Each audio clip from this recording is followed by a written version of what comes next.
আসসালামু আলাইকুম।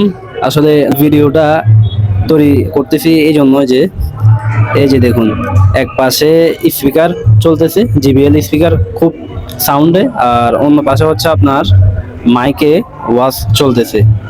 দুইটাই আপনার বেশি দূরত্ব না, পাশাপাশি। এখন আমার কথা হচ্ছে আপনার, এই যে এই দেশটায় সবাই বলে যে 90% মুসলিম মুসলিম দেশ, মানে সবাই এটা গর্বিত ভাবে বুক ফুলিয়ে বলে। এ হচ্ছে 90% মুসলিম দেশের অবস্থা।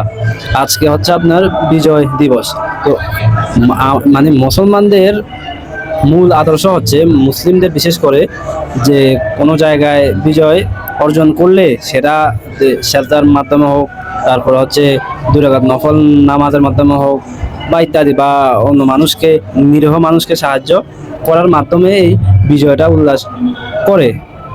তো আমরা কি করতেছি, মানে রাস্তাঘাটে গান বাজনা ফুল সাউন্ডে বোম বাজি ফুটাই খাওয়া মাস্তি এটা করে আমরা এটা উদযাপন করতেছি।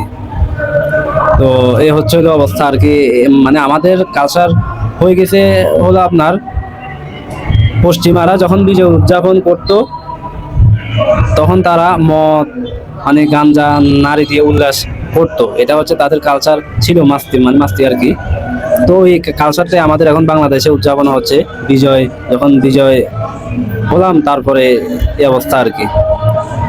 তো এটা খুব দুর্ভাগ্যজনক, আসলে এটা আফসোসও বটে। কি আর করা, এটা তো আসলে সবাই বুঝতে পারবে না।